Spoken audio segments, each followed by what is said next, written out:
ආයුබෝවන්. සියලු සමීක්ෂණ වාර්තා නැවත නැවතත් තහවුරු කළ ලංකාවේ අංක 1 ප්‍රවෘත්ති ප්‍රකාශය.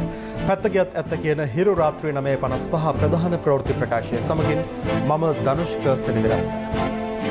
මම රුවන් කාකුමාර දාස. මුලින්ම අවධානය දවසේ ප්‍රධාන පුවත් සිරස්තලවල.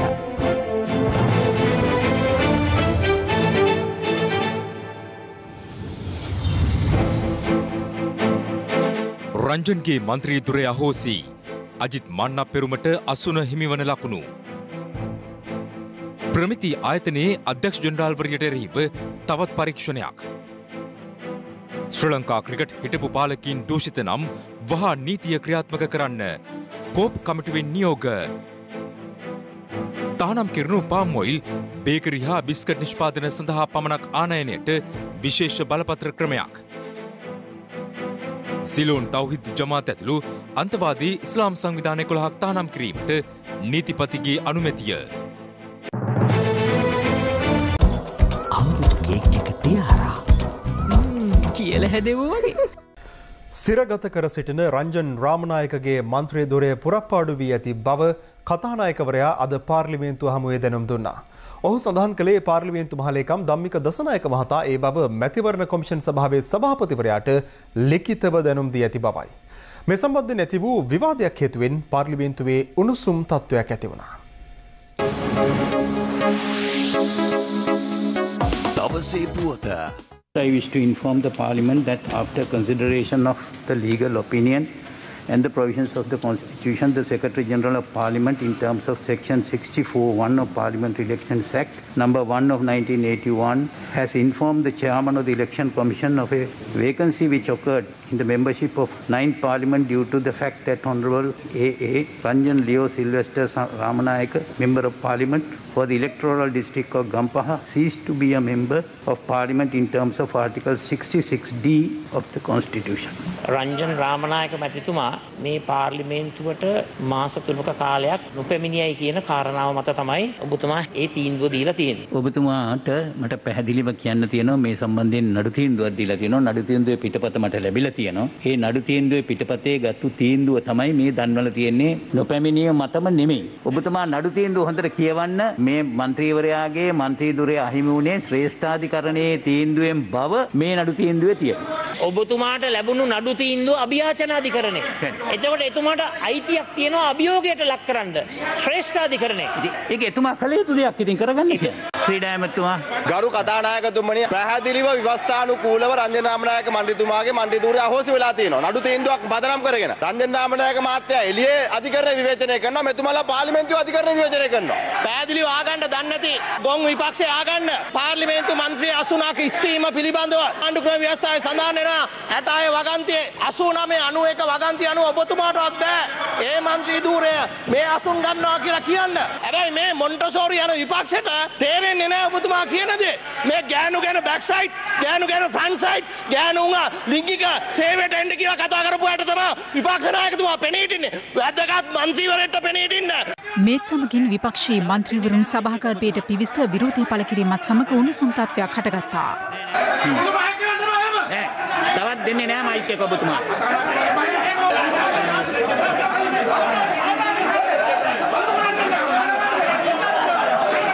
ඔව් සභානායකතුමා සභාවේ කටයුතු කරගෙන යාමට අරුන්දික ෆර්නෑන්ඩෝ මන්ත්‍රීතුමාට අවසර දෙන ලෙස ඉල්ලා සිටිනවා.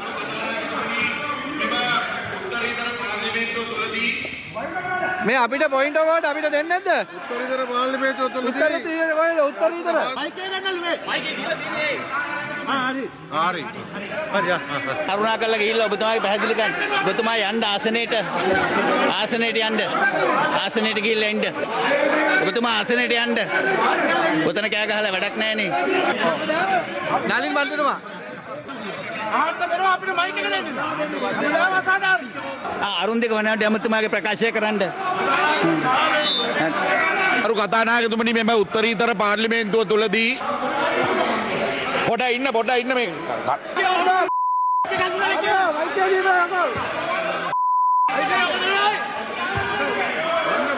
කතා කරන්න දෙන්නේ.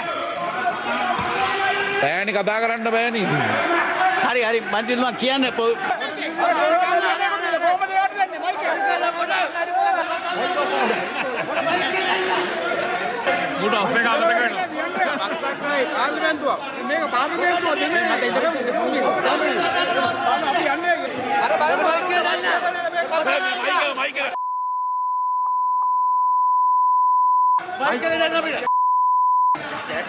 කෑකෝ ගහලා මේ ප්‍රශ්නේ විසඳන්න බෑ.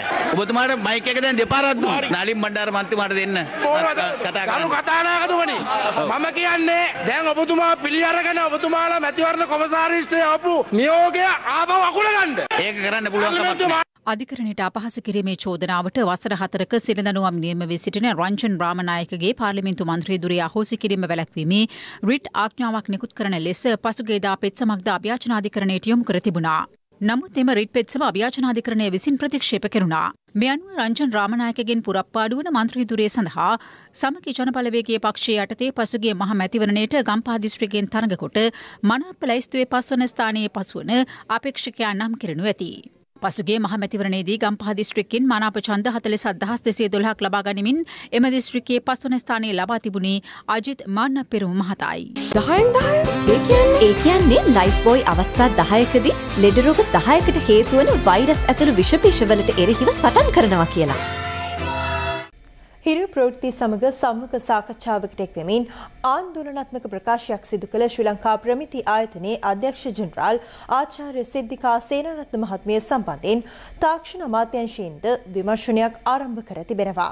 මේ අතර කටුපුල් වගාව සහ පාම් තෙල් ආනයනයේ තහනම් කර ඇතත් බිස්කට් සහ බේකරි කර්මාන්ත සඳහා බලපත්‍ර ක්‍රමයක් යටතේ පාම් තෙල් සැපීමට පියවරගෙන ඇති බව බඳුණු ගුණවර්ධන අමාත්‍යවරයාද පාර්ලිමේන්තුවේදී සඳහන් කළා. පාම් ඔයිල් ආනයනය තහනම් කිරීමට රජය පසුගියදා තීරණය කිරීමත් සමග බේකරි සහ බිස්කට් කර්මාන්තකරුවන් තම කර්මාන්තවලට ගැටලු මතුවන බව පැවසුවා. මේ පාම් ඔයිල් තහනම ක්‍රියාත්මක වුණොත් අනිවාර්යයෙන්ම බේකරි නිෂ්පාදනවල මිල අසීමිත ලෙස ඉහළ යනවා. වෙළඳ අමාත්‍ය බඳුල ගුණවර්ධන මහතා මේ සම්බන්ධයෙන් පාර්ලිමේන්තුවේදී අදහස් පළ කළා. අටිකරු ජනාධිපතිතුමා විසින් කටුපොල් වගාව හා ෆාම් ඔයිල් ආනයනයේ තහනම් කළා. දැන් වෙනම මතවාදයක් ගෙනියනවා බේකරි කර්මාන්ත ඉවරයි බිස්කට් කර්මාන්ත ඉවරයි යනාදී වශයෙන්. ඒ සාධාරණ නෑ. මොකද හේතුව අපි බිස්කට් කර්මාන්තයටත් බේකරි කර්මාන්තයටත් බලපත්‍රයක් ලබා දෙනවා. ඔවුන්ගේ අවශ්‍ය යෙදුම් වලට අවශ්‍ය ෆාම් ඔයිල් හිඟයකින් තොරව ගෙන්න ගන්න. ෆාම් ඔයිල් කියන්නේ තනිකරම විසක්. පිළිකා කාරකයක් නතර කරන්න බෑ. මිනිස්සු මැරිලා හරි කමන්නේ ව්‍යාපාර රැකුණා. තෙල් ටික අරන් බැදලා කන ආහාර විතරක් නෙමෙයි ෆාම් ඔයිල් තියෙන්නේ. ඔබ බලන්න ඔබ ගන්න බිස්කට් පැකට් එකේ ඔබ ගන්න කේක් එකේ බලන්න ඔය මෝල් කියලා විකුණන කිරි පැකට් වල බලන්න මොනවද තියෙන්නේ කියලා. පාම් ඔයිල් තියෙන්නේ. ඉතින් අපිට පිළිකා හැදලා මැරෙන එක ගැන අහන්න දෙයක් දවසට 78ක් වාර්තා වෙන්නේ පරීක්ෂා කරපු පිළිකා රෝගී. හොයාගන්න බැරුව තව 1000ක් ඇති සමාජය තුල. දණ්ඩ නීති සංග්‍රහයට අනුව රටේ මිනිස්සුන්ට වසකවන්න බෑ කාටවත්. මේ මිනිස්සු දැන කවනවා වස්. ඒ කියන්නේ මේ රටේ තියෙන දණ්ඩ නීති සංග්‍රහය මේ බිඳවටන් කිසිදු ලැජ්ජාවක් නැතුව සල්ලි වෙනුවෙන්. මේ අතර ඇෆ්ලටොක්සින් පිළිකාකාරක අඩංගු බවට තහවුරු වී ඇති පොල් තෙල් ගෙන්වන ලද ආයතනයක තෙල් සහිත කන්ටේනර් ලබන 13 වෙනිදා මැලේසියාව බලා නැව්ගත කිරීමට නියමිතයි. එම පොල් තෙල් අඩංගු කන්ටේනර් 6ක් පෙරේදා වරායේ පිහිටි පර්යන්තයේ වෙත රැගෙන ආවා. මේ අතර ශ්‍රී ලංකා ප්‍රමිති ආයතනයේ අධ්‍යක්ෂ ජෙනරාල් ආචාර්ය සිද්ධිකා සේනාරත්න මහත්මිය පසුගියදා හිරු ප්‍රවෘත්ති සමග පැවැත්වූ සම්මුඛ සාකච්ඡාවේදී ආන්දෝලනාත්මක ප්‍රකාශයක් සිදු කළා. තවත් මොනවද එවැනි ඔබතුමියට අහු වුණු පිළිකාකාරක අඩංගු ආහාර ද්‍රව්‍ය? මට ඔය ගොඩක් ඒවා කියන්න බැරි. ඕක කිව්වට පස්සේ දේශීය නිෂ්පාදකවරුන් කඩා වැටෙන්න පුළුවන්. ජනතාවට වහ කැවුවට කමක් නෑ. වහ කවන්න නැති වෙන්න තමයි අපි ඒගොල්ලන්ව හදාගන්න. පොඩි කාලයක් හෝ වහ කවලා හෝ ඒගොල්ලන්ව හරි මගට ගන්න ඕනේ. චුට්ට කාලා ඒක හදාගන්න එපෙයි. මේ සම්බන්ධයෙන් විරෝධය පළ කළ සිවිල් සංවිධාන කිහිපයක්ම පසුගියදා ශ්‍රී ලංකා ප්‍රමිති ආයතනයේ වෙත පැමිණි අතර එහිදී එම පිරිස අදාළ පිළිකාකාරක අඩංගු බවට පැවසෙන ආහාර ලයිස්තුවක් ඉල්ලා සිටියා. එම ලයිස්තුව ලබා දෙන බව පැවසුවත් එවැන්නක් සිදු වූයේ නැහැ. මේ අතර සිංහලයේ සංවිධානයේ බෞද්ධ තොරතුරු කේන්ද්‍රය ඇතුළු සිවිල් සංවිධාන නියෝජිතයන් පිරිසක් තාක්ෂණ අමාත්‍යාංශය වෙත කැඳවා තිබුණේ හිරු ප්‍රවෘත්ති අංශය සමග සිද්ධිකා සේනාරත්න මහත්මිය සිදු කළ සම්මුඛ සාකච්ඡාව පිළිබඳ කරුණු පැහැදිලි කිරීමටයි. සිද්ධිකා යා අනවශ්‍යව තමයි කියලා තියෙන්නේ. දැන් එයා පිළිගන්නවා එයා වැරද්දක් කරා කියලා. ඉතින් මම එයාට ඉන්ක්වයරි එකක් තිබ්බා. දැන් එයා කියන කතාවේ ඇත්තක් නෑ. මොකද එයාගේ සිංහල භාෂාවෙත් ප්‍රශ්නයක් තියෙනවා ස්වාමීන් වහන්සේ. දැන් මේ ප්‍රශ්නේදී මට ජනාධිපතිතුමා කතා කරලා කිව්වා සේරම ඩේටා දෙන්න. ඉතින් ඩේටා දෙනවා කියලා මම දන්නේ මම ජනාධිපතිතුමාට කිව්වේ මොනවද ඕනේ ඩේටා කියලා. ඩේටා කියලා එකක් ඇත්තටම මයිගාව දෙන්න නෑ. ඒ කියන්නේ ඔබතුමා කියන්නේ මේ ඇෆ්ලොටොක්සින් විසකාරක සහිත ආහාර ද්‍රව්‍ය සමාජයේ නැහැ කියලා නෑ තියෙනවා. ඇෆ්ලොටොක්සින් ඒවා තව ගොඩාක් ඒවල තියෙනවා. නමුත් අර 110ට අඩුයිනේ. අඩු නම් විතරනේ අපි ඒක ගන්නෙ වහ වශයෙන්. නැත්නම් ඇෆ්ලොටොක්සින් නැති එකක් නැහැ නේ. එතකොට නේ ඔබතුමාම හිතන්න සාධාරණ මේ සමාජයේ සැකයක් ඇති වෙන්නේ නැත්නම් එතකොට මේ සමාගම් රකින්නවා මිනිස්සුන්ගේ බදු මුදල් අරගෙන මේගොල්ලෝ කරන්නේ වෙන ජොබ් එකක් කියලා. අන්න හැටියට ඔය ආසුමාරසිංහ මහත්තයා දාපු නෝන කෙනෙක් අපි මේ දේශපාලනයක් කරනවාද ආණ්ඩුව පහළතාවයටපත් කරන්නේ. ඔව් දැන් ආසුමාරසිංහ තී ඇවිල්ලා කතා කරලා ප්‍රශ්න ඇති කරා කියවනේ. ආයතනික පරිපාලන කරන මේ වගේ නැත්තිය මෙහෙම කරනවා කියන්නේ. ඉතින් රටේ පොදු මහජනතාවගේ සෞඛ්‍ය ගැන අමුතුවෙන් අහන්න දෙයක් නැහැ කියලා තමයි අපිට සංවිධානයක් විදියට හිතෙන්නේ. ඊයේ දවසේ වෙන විට මේ කියන ශ්‍රී ලංකා ප්‍රමිති ආයතනයේ අපිට ඇයි මෙවැනි ලියුමක් දුන්නේ මේ විදියට නීතිපතිගෙන් අහලා මේවා කියන්නම් කියලා. එතකොට මේවා ආයතන තියෙනවා. හැබැයි නීතිපතිගෙන් අහලා කියන්නම් කියලා උන් අපිට බොරු පොරොන්දු දෙනවා. සෞඛ්‍ය සේවා අධ්‍යක්ෂක ජනරාල්වරයා නිසි බලධාරියා මේ රටේ අස්සම් මුල්ලක් නැහැ රහු වග කියන්න ඕන ආහාර පිළිබඳව ප්‍රමිතීන් ඇතුළු ඒ සියල්ල. හැබැයි අපි දැක්කේ නැහැ සෞඛ්‍ය සේවා අධ්‍යක්ෂක ජනරාල්වරයා එක වචනයක් මේ පිළිබඳව කතා කරන්නේ. මේ අතර හිරු ප්‍රවෘත්ති සමග පැවැත්වූ සම්මුඛ සාකච්ඡාවේදී ශ්‍රී ලංකා ප්‍රමිති ආයතනයේ අධ්‍යක්ෂ ජනරාල් ආචාර්ය සිද්ධිකා සේනාරත්න මහත්මිය සිදු කළ ප්‍රකාශය සම්බන්ධයෙන් තාක්ෂණික අමාත්‍යාංශයේ ලේකම් ජයන්ත සිල්වා මහතාගේ ප්‍රධානත්වයෙන් විමර්ශනයක් ආරම්භ කර තිබෙනවා. අපි දැනුවත්ව කවදාකවත් මේ වසවිස දෙන්න උත්සාහ කරන්නේ නැහැ නේ. සමාට හාල් වල තියෙනවා, මැල තියෙන වගේ ඒවා, කඩල වල තියෙන සිද්ධිකා නෝනා කිව්ව හැටියට මේ අපි දැනුවත්ව කොහොමද අපි එහෙම ඉඩ දෙන්නේ? අනිත් එකට අපි සම්පූර්ණයෙන්ම රජයක් වශයෙන් විරුද්ධයි. අපි ඒ ගැන නීතිමය උපදෙස් අරන් තියෙනවා. අපි ඒට විරුද්ධ ඩිසිප්ලිනරි ඉන්ක්වයරි එකක් තියෙනවා. ඒකෙන් වැරදි කියලා ඔප්පු කරොත් අපි ඇක්ෂන් එකක් ගන්නවා. ආචාර්ය සිද්ධිකා සේනාරත්න මහත්මිය සිදු කළ ආందోලනාත්මක ප්‍රකාශය සම්බන්ධයෙන් අපේ ජනබල පක්ෂයේ මාධ්‍ය ප්‍රකාශක ඩෑන් පිරිසත් මහතාද පාරිභෝගික අධිකාරියට පැමිණිල්ලක් ඉදිරිපත් කළා. ප්‍රමිති ආයතනයේ අදාළ ඒ නිලධාරී ඔය තැනට පත් උනේ කොහොමද කියලා එක හොයලා බලන්න ඕනේ. මොකද එයාට සුදුසුකම් නැහැ ඔය තනතුර දාන්න. ඒක නිසා අපිට පේනවා මේකේ සේවය කරන සමහරක් සේවකයෝ මේ බහුජාතික සමාගම් වලින් යැපෙන පිරිසක් ඉන්නේ. පාරිභෝගික අධිකාරියට අපි අද පැමිණිලි කරනවා මේ ප්‍රමිති ආයතනය සම්බන්ධව වහාම සොයා බලන්න. මේ අතර ශ්‍රී ලංකා ප්‍රමිති ආයතනය සම්බන්ධයෙන් පාර්ලිමේන්තුවේදී තවත් අදහස් පළ වුණා. දැන් රටටම ප්‍රමිතිය හදන ප්‍රමිති ආයතනය 2016න් පස්සේ වාර්ෂික වාර්තා එවල නෑ මේ පාර්ලිමේන්තුවට. 17 නෑ, 18 නෑ, 19 නෑ, 20 නෑ. 20 පැත්තකට දාමුකෝ. කතා කරන්නේ රටේ සියලු දේවල් වල ප්‍රමිතිය. ඒ නිසා මම ඔබතුමාගෙන් ඉතා ගෞරවයෙන් ඉල්ලනවා කැබිනට් මණ්ඩලයට ඉදිරිපත් කළ ඉක්මනට මේ පාර්ලිමේන්තුවට ගේන්න කියලා. ඔබතුමා කියන එක හරි. 2015 ඉඳන් දිගින් දිගට මේ තත්වය නොසලකා හැර තියෙනවා. ඒ නිසා ඒ පිළිබඳ මේ වගේම මම ওই පැත්තේ ඉඳගෙන ওই කාරණේ මතු කරා 2015 19 ආණ්ඩුව කාලේ. ඒවකට කතානායකතුමා ඒ අවස්ථාවේ නියෝගයක් දුන්නා. හැබැයි නියෝගය ක්‍රියාත්මක කරන්නේ නැති තරමට ඔය ආයතන ප්‍රබලයි. ඒ නිසා මම කියනවා ඔබතුමා නියෝගයක් දීලා විතරක් සෑහීමටපත් වෙන්න එපා. කරුණාකරලා නියෝගය ක්‍රියාත්මක කිරීම දක්වා පසුවිපරමක් කරන්න. ශ්‍රී ලංකා ක්‍රිකට් හිටපු පරිපාලකයන් වංචා සහ දූෂණවලට සම්බන්ධ නම් ඔවුන්ට එරෙහිව වහාම නීතිය ක්‍රියාත්මක කරන ලෙස කෝප් කමිටුව නියෝග කරනවා. කෝප් කමිටුව විසින් මෙම නියෝගය නිකුත් කර සිටියේ ශ්‍රී ලංකා ක්‍රිකට් නිලධාරීන් සහ ක්‍රීඩා අමාත්‍යාංශ බලධාරීන් කෝප් කමිටුව හමුවේ පෙනී සිටි අවස්ථාවේදී. ජාත්‍යන්තර රූපවාහිනී විකාශනයේ සම්බන්ධව වාර්තාවක් ලබා ගැනීමේ කටයුතු ලේකම්තුමා ආරම්භ කරලා තියෙනවා. ඉන්වොයිස් ජෙනරේට් කරාට software එකකින් සර්වර් සිස්ටම් එකෙන් ගිහිලා තියෙන්නේ. ඒකයි අපේ හිටපු head of finance වැඩ නවත්වුවේ කාලේ. ඉංග්‍රීසි ටුවර් එකට 5.5 මිලියන් එන්න තිබුණා ටුවර් එකට ඉස්සෙල්ලා. අපි ඒ ඉන්වොයිස් එක ඇරියා පස්සේ සෝනි එකෙන් අපිට කිව්වේ ඕගලන්ගේ overseas accounts තියෙනවද? අපේ overseas accounts මොනවද නැහැ. ඉන්වොයිස් එකක් ඇවිල්ලා තියෙනවා overseas account එකක් එක්ක කියලා. ashley@srilankacricket.lk යන එකට ashley@us.lk කියලා account එකට ගිහිල්ලා තියෙනවා. මේක රෙජිස්ටර් වෙලා තියෙන්නේ හුස්ටන් යුනයිටඩ් ටෙක්සස් යුනයිටඩ් ස්ටේට්ස් වල. මේකට තමයි මේ මුදල බැර වෙලා තියෙන්නේ. මේක ශ්‍රී ලංකා ක්‍රිකට් කියලා තමයි account එකේ රන් වෙනවා බව පේන්නේ. ඉතින් 29ක් මේකට ලංකා මුදලින් බැර වෙලා තියෙනවා. මේ ගණදෙනුව වෙන්න කලින් ක්‍රිකට් පාලක මණ්ඩලයේ ඉඳපු head of finance එතන හිටපු accountantලත් අයින් කරා. ඒ ඔක්කොම අයින් කරලා තමයි මේ ගණදෙනුවට ගියේ. ඒ නිසා ඒ වගේ ඉවත් කරේ කවුද? ඒ සියල්ල පිළිබඳ ඔබතුමා පරීක්ෂා කරලා. දැන් අර account එක හදපු ගනුස්සය ඉන්ට්‍රොඩික් කළා මේක වැහුවා ක්‍රිකට් බෝඩ් එක. චන්දික හතුරුසිංහගේ කොන්තරත්තුව දැන් මේ නීති ක්‍රියාමාර්ගයේ නිමා වෙලා තියෙනවා. අපිට ආරංචියක් තියෙන සෙටල්මන්ට් එකකට දැම්මම යා යුතු නැහැ කියලා නීතිඥ කණ්ඩායම උපදෙස් දුන්නයි කියලා. ඒක ඇත්තක් තියෙනවද? ඔව් සභාපතිතුමා. සමහරක් විට අර නියෝගයෙන් අපිට වාසි සහගතවවත් ඒක අඩුපාඩුවක් එන්න පුළුවන්. මේ ඇග්‍රීමන්ට් එක හදපු කාලේ හිටපු නීති නිලධාරීවරයා හෝ වරිය කවුද? ගරු සභාපතිතුමා ඒක ශ්‍රී ලංකා ක්‍රිකට් ආයතනයේ නීති අංශය විසින් යොමු කරලා නැහැ. ඒ හරහා ඇවිල්ලා නැහැ. ඔබතුමා දැක්කවත් නැද්ද ඒක? නැහැ. ඇග්‍රීමන්ට් එක? නැහැ. කවුද අස්සම් කරේ මේක? එතකොට හිටපු විධායක කමිටුවෙන් අනයක් දීලා තිබුණා වයිස් ප්‍රෙසිඩන්ට් මිස්ටර් මතිවානනුයි එතකොට ප්‍රෙසිඩන්ට්ුයි මිස්ටර් තිලංග සුමතිපාල්ටයි ඇග්‍රීමන්ට් එක ගහගන්න කියලා. කෞශල්‍ය කියන ලෝයර්ගේ අනමත් තමයි මේ ඇග්‍රීමන්ට් එක එක්ලන් ගැහුවේ. මේ විදිහට එළියෙන්ම ආපු දෙන්නෙක් ලෝයර් කෙනෙකුයි හතුරුසිංහ මේ නෙගෝෂියේට් කරලා මෙහෙම ඇග්‍රීමන්ට් ගැහුවයි කියන එක මේකනම් මේ ආයතනයේ ස්වභාවය. ඇත්තටම මේ ආයතනේ හරිම ප්‍රශ්නයක නේ තියෙන්නේ. ඕන වෙලාවක ඕන කෙනෙකුට ඕන මුදලක් එහා මෙහා කරන්න පුළුවන්. ඇග්‍රීමන්ට් එක සාමාන්‍යයෙන් ලීක් අවුට් වෙනවා මීඩියා එකට. එතකොට යා negotiations කරා මේ agreements leak out වුණොත් එයා වැඩ බාර ගන්නේ නැහැ කියලා. එයා demand එකක් එක්ක ආවේ. මේක අර හරිය රහස් පරීක්ෂක කතාවක් වගේ. ෆ්ලෑග් කරනවා අපි මෙතනදී යම් අදහසක් මේ නෛතික ක්‍රියාමාර්ග ඇතුළේ තව ගනුදෙනුවක් තියනවාද කියලා. settlements පමා කරමින් නෛතික ක්‍රියාමාර්ග දිගට යාම ඇතුළේ සහතුරු සිංහට ගෙවන්න තියෙන මිලියන 100ට වඩා ගාණක් දැන්ට මිලියන 30ක් ගෙවලා තියෙනවා. කියන්නේ ලක්ෂ 300ක්. නඩුවත් පෙරදිලා හතුරු සිංහටත් ගෙවන්න උනොත් ඒක හරිම හොඳ චිත්‍රයක්. ඒක ඇත්තටම නියම රහස් පරීක්ෂක කතාවක් තමයි. කපා හරින්න ලද මුදල් මිලියන 88ක් සමහරුන්ගේ මිත්‍රයන්ට දීලා සමහරුන්ගේ සමහර ක්ලබ්ස් වලට දීලා නමුත් කපා හරි. මේ මිනිට් එකට බෝඩ් ඇප්‍රූවල් එක තියෙනවද? ඕක අපේ එක්ස්පෝ එකට දැම්මා ඕකට වේව් ඔෆ් කරන්න. එහෙම වේව් ඔෆ් කරන්න බෑ මේ රාජ්‍ය සම්පත්. මේ මුදල් කැපීම සම්බන්ධව නඩු දාන්න. නීතිපති දෙපාර්තමේන්තුවත් එක්ක කතා කරලා මේ ඔක්කොම රයිට් ඔෆ් කරලා තියෙන ෆිගර් එක තමයි බැලන්ස් ෂීට් එකේ ඉන්නේ. මට මේක සර්ටිෆයි කිරීම පිළිබඳ ප්‍රශ්නයක් එනවා. ඒ නිසා මගේ රිපෝට් එකේ බොහෝ විට ක්වොලිෆිකේෂන් එකක් මේකට වැටේ. ඒක ආයතනයේ ඉදිරි ක්‍රියාමාර්ගවලටත් ප්‍රශ්නයක්. මේ හිටපු මේ කණ්ඩායමේ යම්කිසි වැරදි තීරණ තියෙනවා නම් මේවා සම්බන්ධව නෛතික ක්‍රියාමාර්ග ගැනීමේ කිසිම වැරද්දක් නැහැ. අනික ක්‍රීඩා අධ්‍යක්ෂක ශක්තිමත් රෝල් එකක් ප්ලේ කළ යුතුයි. ඔබතුමා ලේකම්තුමා මත පදනම් වෙනවායි ගතියකුත් තියෙනවා. සකස් වෙලා තියෙන දෙපාර්තමේන්තු ඒකට කොච්චර ශක්තිමත්ද කියන ප්‍රශ්නේ තියෙනවා. ලීගල් ඩිවිෂන් එකක් නැහැ දෙපාර්තමේන්තුව. දැන් අපි රීස්ට්‍රක්චරින් පටන් ගන්න තියෙනවා. දැනට ඇත්තටම පවතින පනතේ අපිට ක්‍රීඩා සංගම් වල නඩු පැවරීම සම්බන්ධයෙන් ප්‍රතිපාදන පිළිබඳ ගැටලුවක් තියෙනවා. ක්‍රිකට් නම් කඩාවැටීමට ප්‍රධානම හේතුව ක්‍රීඩකයන්ගේ දුර්වලකමක් නෙමෙයි. මේ පරිපාලනයේ දුර්වලකමක් විදිහට තමයි අපිට මූලික වශයෙන් තියෙන්නේ. කුකුල් මස් මිල අධික ලෙස ඉහළ යාම හේතුවෙන් తాවකාලිකව අලවියෙන් ඉවත් වීමට කොළඹ ප්‍රදේශයේ කුකුල් මස් වෙළඳුන් තීරණය කර තිබෙනවා.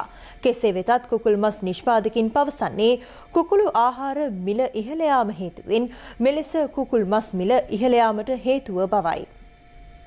මේ කොළඹ දිස්ත්‍රික්කයේ බොහෝ ප්‍රදේශවල කුකුළු මස් වෙළඳසැල් අද වසා දමා තිබූ ආකාරයයි.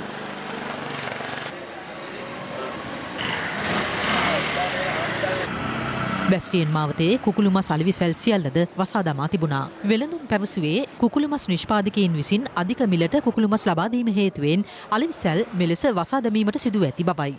අද එනතුරු 650ක් විතර එනවා. අපිට පාරිභෝගිකයාට ඒ ගානට අරගෙන විකුණන්න අමාරුයි. අද රුපියල් 30ක් වැඩි කරන අවස්ථාවක් තිබිච්ච නිසා අපි ඔක්කොම අද කඩවල ටික වාලා තියෙනවා. කුකුල් මස් බෑවත් තමයි අපිට වැඩ.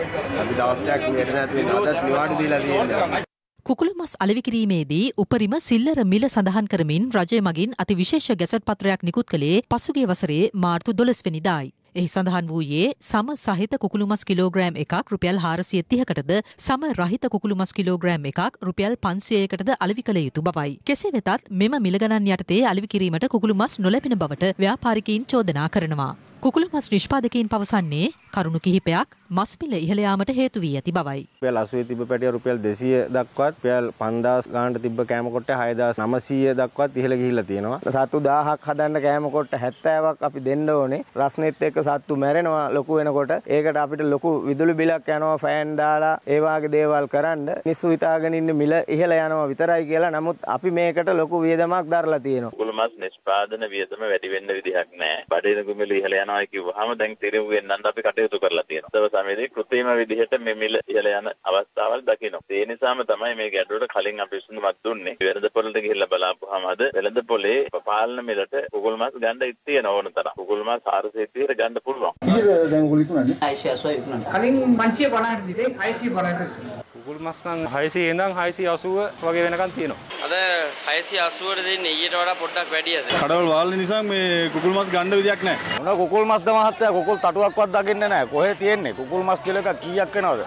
අඩුපතර කීයටවත් ගන්න කුකුල් මස් නැහැනේ වෙළඳ පොලේ. දැන් 650යි 700යි. කුකුල් මස් කෑල්ලක් කරලා කරවල කෑල්ලක්වත් කන්න බැරි තත්ත්වයක් දැන් තියෙන්නේ. සාමාන්‍යයෙන් අවුරුදු කාලෙට ඕක වෙන දෙයක්. පාරිභෝගික අධිකාරිය පවසන්නේ වැඩි මිලට කුකුළු මස් අලෙවි කරන ස්ථාන සොයා ඉදිරියේදී අඛණ්ඩ වැටලීම් සිදු කරන බවයි. පවතින තත්ත්වය හමුවේ කුකුළු මස් අලෙවියෙන් ඉවත්වීම හැර විකල්පයක් නොමැති බවයි වෙළඳුන් පවසන්නේ. අපි බලාගෙන ඉන්නේ කොහොම හරි දවස් දෙකක් තුනක් කඩ වෙව්වත් බඩු ගත්ත නැත්නම් මේගොල්ලෝ අඩු කරයිද කියලා. ඒගොල්ලන් කියලා දෙනවා මාදියට ඕගොල්ලන් දුන්නා නම් තව ඉස්සරහට තව කිලෝ එකකට රුපියල් 40 50ක් වැඩි කරනවා කියලා. මියාපියා මේවත් වාගේ තනි අතට යන්නේ ඒක. වෙළඳෝ අපිට බඩු අඩුවෙන් දෙනකන් අපි වානවා. ඉස්සර උත්සවයේ කාලේ දිනනවා කරන දෙයක් නැහැ. ඉදිරි පළාත් සභා මැතිවරණයට තරඟ කිරීමේදී ශ්‍රී ලංකා නිදහස් පක්ෂයට අසාධාරණයක් නොවන තීරණයක් ගන්නා බව පක්ෂයේ මහලේකම් රාජ්‍ය අමාත්‍ය දයාසිරි ජයසේකර මහතා පවසනවා. ඔහු මේ බව සඳහන් කළේ ශ්‍රී ලංකා රාමඤ්ඤ මහානිකායේ මහානායක මකුලෑවේ විමල නාහිමිපාණන් බැහැදැකීමට ගිය අවස්ථාවේදී. ශ්‍රී ලංකා නිදහස් පක්ෂය විසින් සකස් කරන ලද ආණ්ඩුක්‍රම ව්‍යවස්ථාවට අදාළ නව යෝජනා ඇතුළත් කෙටුම්පත මෙහිදී අමාත්‍ය නිමල් සිරිපාල ද සිල්වා මහතා විසින් මහනා හිමියන් වෙත පිළිගැන්වුවා. සංශෝධනය පිළිබඳව අපේ යෝජනාවලිය රටේ තියෙන ප්‍රශ්නවලදී අපි කිසිම වාද වේදයක් නැතුව ඒ ප්‍රශ්න සඳහා ජනතාවට සාහසන්න පරිදි සම්පූර්ණ සහයෝගය අපි ලබා දෙමින් ඒ කටයුතු කරනවා.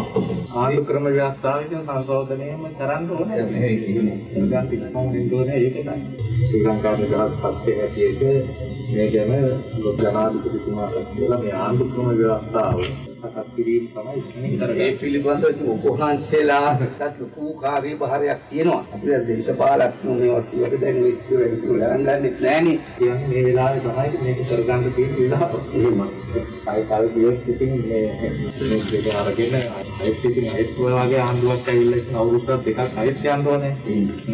පළවෙනි වර්ෂය දෙක ඇතුළත කරන්න ඕනේ. පස්සේ උරු වෙනස්කම් කරන්න බැරි වෙනවා. ශ්‍රී ලංකා නිදහස් පක්ෂය සංවිධානය කිරීමෙන් දැන් කොහොමද සමාජිකත්වයේ දක්වලා තියෙන මොකද? සමාජිකත්වය අරගෙන තියෙනවා නම් ඉතින් වෙනත් පක්ෂයක ඒක වෙන ප්‍රශ්නයක්. නමුත් අපේ පක්ෂයේ ඉන්න අයත් එක්ක එකට එකතු වෙලා අපි ඉදිරි කටයුතු ටික කරන්න තමයි බලාපොරොත්තු වෙන්නේ. පළාත් සභා මැතිවරණයකදී ඔබතුමාලා පොහොසතුත් එක්ක මැතිවරණයකට යනවද? දැනට අපේ සන්දානගතව අපි ඉන්නේ ඒ සම්බන්ධව අනාගතයේ තීරණය කරන්න ඕනේ කොහොමද අපි ඉදිරියට යන්නේ කියලා. ශ්‍රී ලංකා නිදහස් පක්ෂයට අසාධාරණයක් නොවන වැඩපිළිවෙලකට තමයි අපි හැම විටම කල්පනා කරන්නේ. ශ්‍රී ලංකා නිදහස් පක්ෂයේ තාමත් දෙනෙහිලිකම් තියෙනවා කියලා ඔබතුමාලා තාමත් වෙනම ඉල්ලන්න යන්නේ නැත්තේ. නෑ අපි ඒව ගැන සාකච්ඡා කරලා අපි විසඳ ගන්න තමයි බලාපොරොත්තු වෙන්නේ. අනාගතයේ සම්බන්ධව අපිට කතා කරන්න පුළුවන්. බොහොම ස්තුතියි. නිදහස් පක්ෂය සංවිධානය කරන්නේ කොයි දවසද? චෛත්‍ය පටන් ගන්න තියෙන්නේ. පටන් ගන්න.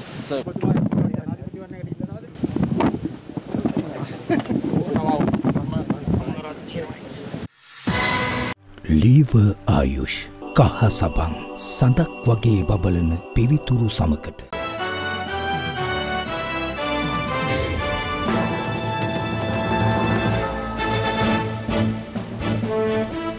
සිලෝන් තවහිද් ජමාත් සංවිධානය ඇතුළු අන්තවාදී ක්‍රියාවන්ට සම්බන්ධ සංවිධාන 11ක් තහනම් කිරීමට නීතිපති දප්පුල දෙලිවෙරා මහතා අනුමැතිය ලබා දී තිබෙනවා. නීතිපතිවරයාගේ සම්බන්ධීකරණ නිලධාරිණී රජයේ අධි නීතිඥ නිශාරා ජයරත්න මනවිය සඳහන් කළේ ත්‍රස්ත විමර්ශන කොට්ටාශය විසින් නීතිපතිවරයාට ලබා දුන් වාර්තාවකට අනුව මෙම තහනම් කිරීමට අදාළ නිර්දේශ පොලිස්පතිවරයා වෙත ලබා දී ඇති බවයි. මෙලෙස තහනම් කර ඇති සංවිධාන අතර ජාත්‍යන්තර ත්‍රස්ත සංවිධාන ලෙස සැලකෙන ISIS සංවිධානය සහ අල්කයිඩා සංවිධානයද වනවා. ඊට අමතරව දෙහිවල ට්‍රොපිකල් ලින් ලැගුම්හලේ මරාගෙන මැරෙන බෝම්බය පුපුරාගත් ජමීල් මොහොමඩ් සමාජිකත්වය දරූ ශ්‍රී ලංකා ඉස්ලාමීය ශිෂ්‍ය සංගමයේද තහනම් කිරීමට නීතිපතිවරයා අනුමැතිය ලබා දී තිබෙනවා. පසුගිය කාලේ අන්තවාදය පැතිරවීම සම්බන්ධයෙන් චෝදනා එල්ල වූ අබ්දුල් රාසික් නායකත්වය දරන සිලෝන් තව්හීද් ජමාත් සංවිධානය මෙන්ම අන්තවාදය පැතිරවීම හා ත්‍රස්තවාදීන් සමග සමීප සබඳතා පැවැත්වීම සම්බන්ධයෙන් මේ වන විට රක්ෂිත බන්ධනාගාරගතව සිටින නීතිඥ හිජාස් හිස්බුල්ලා සභාපතිත්වය දැරූ සේව් ද පර්ල් සංවිධානය තහනම් කිරීමට නීතිපතිවරයා අනුමැතිය ලබා දී තිබෙනවා. නීතිපතිවරයාගේ සම්බන්ධීකරණ නිලධාරිණී රජයේ අධිනීතිඥ නිශාරා ජයරත්න මෙනවිය සඳහන් කළේ මීට අමතරව එක්සත් තව්හීද් ජමාත්, ශ්‍රී ලංකා තව්හීද් ජමාත්, සමස්ත ලංකා තව්හීද් ජමාත්, ජමියතුල් අන්සාරි සුන්නතුල් මුහම්මදියා දාරුල්ලද ජමිඋල්ලද සහ සුප මුස්ලිම් සංවිධානයද තහනම් කිරීමට නීතිපතිවරයා අනුමැතිය ලබා දී ඇති බවයි.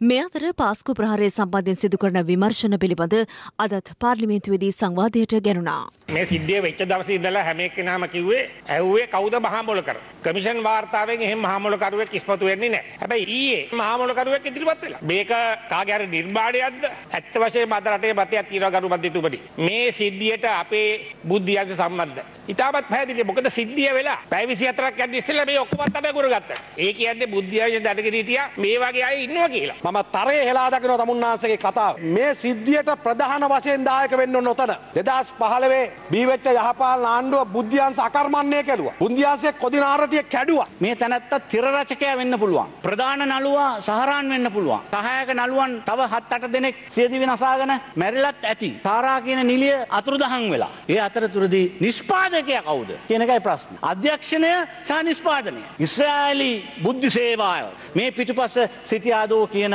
ඒ සැකය මෙතන මතුවෙනවා කියන එකත් මම කියා සිටිය යුතුයි. ශ්‍රී ලංකාවේ සමස්ත මුස්ලිම් ප්‍රජාව ඉස්ලාම් අන්තවාදීන් හෝ ත්‍රස්තවාදීන් සමග සම්බන්ධතා පවත්වන බවට කිසිදු සාක්ෂියක් මගින් අනාවරණය නොවන බව අවධාරණය කළ යුතු අතර සමාජය තුළ එවැනි මත පළ කිරීමට අනුබල දෙන සමාජ විරෝධී ප්‍රචාරණ ව්‍යාපාර වටහා ගත යුතු ඇත. අප කළ යුතු ඇත්තේ සම්පූර්ණ මුස්ලිම් ප්‍රජාව සමච්චලයට උපහාසයට හා අසහනයට ලක්කර අන්තවාදීන්ගේ ඔඩක්කුවට තල්ලු කිරීම නොව පොදුවේ අන්තවාදයට විරුද්ධව සටනට ඔවුන් කොටස්කරුවන් කර ගැනීමය.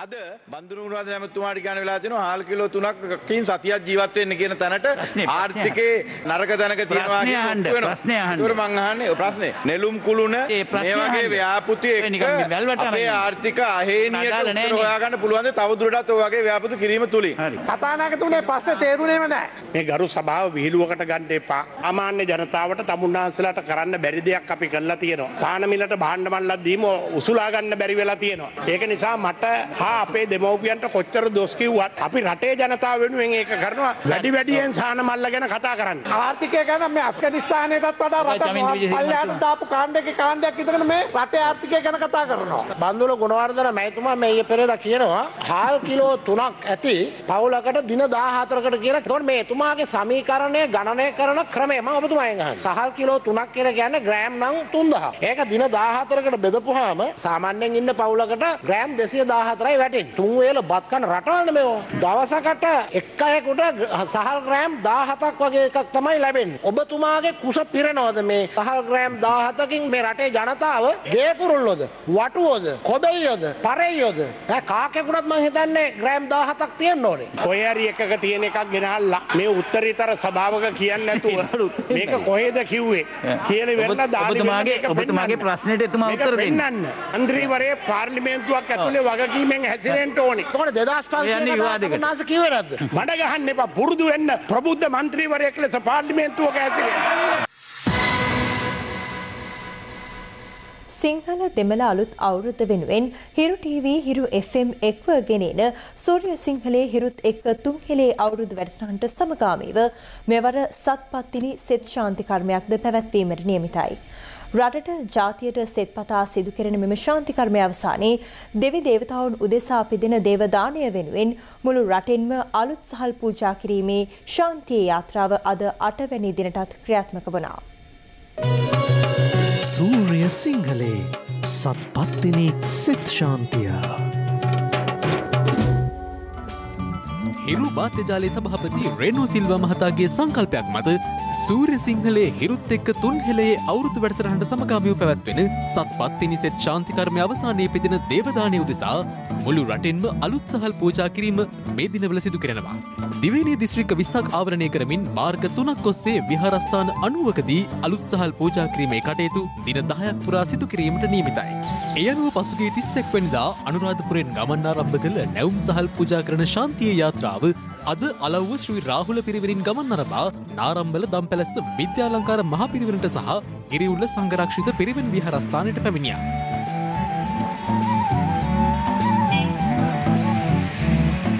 සත්පත්තිනි මෑණියන් දෙසා මේ විදිහට අලුත් සහල් පූජා කරමින් සෙත ශාන්ති ආශිර්වාදය ළඟා කර ගැනීමට කටයුතු කිරීම ඉතාම වටින උදාාරතර කටයුත්තක් හැටියට සලකන්නට පුළුවන්. අලුත් සහල් වලින් කොටාගෙන මේ බලාගෙනමයි හිටියේ. තිරු මාධ්‍යායතනයට ගොඩාක් ස්තුතියි මේ වගේ දෙයක් කරන එක ගැන. පුවක්පිටිය ශ්‍රී විද්‍යා සංවර්ධන මූලික පිරිවෙන හංවැල්ල බෞද්ධ මධ්‍යස්ථානය සහ කිරිඳිවැල ශ්‍රී සද්ධර්මාරාම පුරාණ ටැම්පිට විහාරය කේන්ද්‍ර කරගනිමින් අද සහල් පූජා කිරීමේ කටයුතු සිදු කෙරුණේ මහියංගණයෙන් ඇරඹි මාර්ගය ඔස්සේ පැමිණි ශාන්තියේ යාත්‍රාවයි. අද නූතනය වෙනකොට අපේ සාරධර්ම ගුණධර්ම පිරිහීගෙන යනකොට හිරු මාධ්‍ය ජාලය එකතු වෙලා දීපව්‍යාප්තව පවත්වාගෙන යනවා මේ සුවිශේෂී වැඩසටහන. ස්තුතිවන්ත වෙනවා හිරු මාධ්‍ය ජාලයේ ගරු සභාපතිතුමන් ඇතුළු කාර්ය මණ්ඩලයට. මොකද අලුත් දෙයක් රට වෙනුවෙන් දෙන්න හැමදාම උත්සාහ ගැනීම. කාල් ටිකක් ගෙනල්ලා මේකට පූජා කරන්නේ කොහොමද කියනකොට මට ඒ අවස්ථාව ලැබුණාද මට ඒකට ගොඩාක් සන්තෝෂයි. හැමදාම හිරු අපි සමග සිටිනවා හැම මොහොතේම අපි සමග හැදී සිටිනවා. ඒක නිසා අපි සියලුම දෙනාට ඔබ වෙනුවෙන් ස්තුතිය පුද කරමු. කතරගමින් නැරඹුණු ගමන් මාර්ගයේ අලුත් සහල් පූජා කිරීමේ කටයුතු අද සිදු කෙරුණේ උඩුගම ශාසනාලංකාරාමයේ තවලම බටහෙන ශ්‍රී ධර්ම ගවේෂී ධර්මනිකේතනය සහ නෙළුව බටුවන්ගල රජමහා විහාරයේ කේන්ද්‍ර කරගනිමින්. ඉතිහාසයේ කිසිම මාධ්‍ය ආයතනයකින් මෙවැනි කාර්යයක් සිද්ධ වුණේ නැහැ. ඇත්තට මේක පූර්වාදර්ශයට ගන්නව නම් අනිකුත් මාධ්‍ය ආයතන ඒක තමයි මේකේ වැදගත් වෙන්නේ. පහුගිය කාල පරිච්ඡේදයන් තුල දශක ගණනාවක් පුරාවට මේවා අපි දැක්කේ නැහැ. ඒ හෙළ සිරිතට විරිතට මුල් තැන දෙමින් පුරන් කුඹුරු අස්වැද්දීමේ මහා ජාතික කර්තව්‍ය රෙනෝද සිල්වා මැතිතුමාගේ හිරු මාධ්‍ය ජාලයේ උදාර සංකල්පය. එමෙන්ම මේ සත්පත්තිනේ දිව්‍යාංගනාන් උදෙසා සිද්ධ කරන මේ කාර්යය මුළු රටටම ගමටම ප්‍රදේශයට මහා බල සම්පන්න ආශිර්වාදයක් එනව එක පැත්තකින් සියලු දෙවි දේවතාන් වහන්සේලාගේ ආශිර්වාදය මේ රටට ලැබේවි කියලා මම විශ්වාස කරනවා. හෙට උදෑසන 8 සිට 11 දක්වා මීගහතැන්න විද්‍යාධන පිරිවෙනටත් මීරිගම ශාසන වර්ධන පිරිවෙනටත් අත්තනගල්ල රජ මහා විහාරයටත් දහවල් 12 සිට පස්වරු 2 දක්වා වලල්ලාවිට ශ්‍රී සුවිසුද්ධාරාම පුරාණ විහාරයටත් කොටදෙනියාව ශරබත්ත ගල්ලෙන් රජ මහා විහාරයටත් යක්කල ශ්‍රී අභයසේකරාරාමයටත් පැමිණෙන ශාන්තිය යාත්‍රා සවස 3 සිට 5 දක්වා හොරවල නිග්‍රෝධාරාමේදීත් දිවුල්ලපිටිය ශ්‍රී ප්‍රියදර්ශනාරාමේදීත් නවගමුව පත්තිනි දේවාලයේදීත් සහල් පූජා කිරීමෙන් කටයුතු සිදු කිරීමට නියමිතයි. ඔබේ ගමටත් නගරයටත් පැමිණෙන ශාන්තිය යාත්‍රාවට සුපිරිසිදුව සකස් කරගත් නොයිදුල් සහල් මිටක් පූජා කර සත්පත්තිනි දේව මෑණියන්ගේ ආශිර්වාද ලබා ගන්නා ලෙස හිරු TV සහ හිරු FM ඔබට පැතිබරව ඇරයුම් කරනවා. සූර්ය සිංහලේ සත්පත්තිනි සෙත් ශාන්තිය.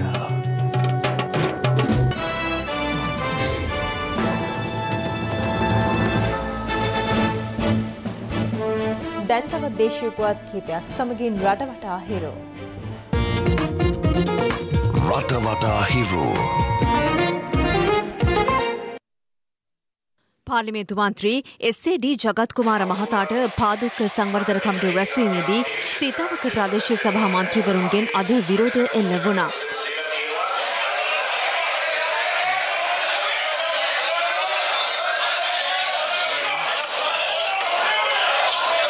එම අවස්ථාවේදී රැස්වීම අතරමඟ නවතා පිටව ගිය මන්ත්‍රීවරයාගේ රථයට කුණු බිත්තර ප්‍රහාරයක්ද එල්ල කර තිබෙනවා. කොළඹ සිට නුවරඑළිය දක්වා අනාරක්ෂිත ලෙස දුරකථන රැහැන් රෝල් රැගෙන ගිය ලොරි රථයකින් රැහැන් සහිත රෝල් කිහිපයක් ප්‍රධාන මාර්ගයට වැටී මාර්ගයේ ගමන්ගත් පුද්ගලයන් දෙදෙනෙකුට සුළු තුවාල සිදුව තිබෙන අතර එම සිදුවීම අසල තිබූ CCTV කැමරාවක මෙලෙස සටහන්ව තිබුණා. මොරටුව නගරයේ පුද්ගලික ආයතනයකට අයත් ඉඩමක පවත්වාගෙන ගිය කුඩා වෙළඳ සැලක් මොරටුව මහනගර සභාවේ සේවකයන් විසින් ඉවත් කිරීමට යාමේදී නොසන්සුන් තත්ත්වයක් හටගත්තා. අදාළ වෙළඳ සැල පවත්වාගෙන ගිය පිරිස පොලිසියට රැගෙන ගොස් ප්‍රශ්න කළ බවයි අප වාර්තාකරු සඳහන් කළේ. ඉල්ලීම් 11ක් මුල් කරගනිමින් ඒකාබද්ධ සෞඛ්‍ය සේවා සංගමය කොළඹ ජාතික රෝහල් පරිශ්‍රයේ සිට මරදාන කොටුව පිටකොටුව හරහා ජනාධිපති කාර්යාලයට පාගමනකින් පැමිණ උද්ඝෝෂණයක නිරත වුණා. පාගමන හේතුවෙන් පුරහලාවට ගමනාගමනයටද බාධා එල්ල වී තිබුණා.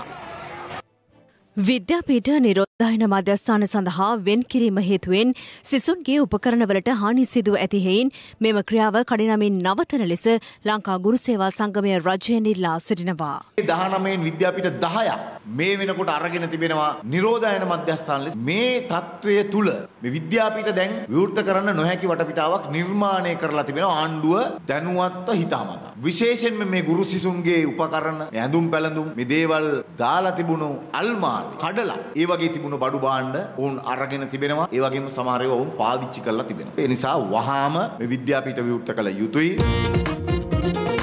රටවටා හිරු.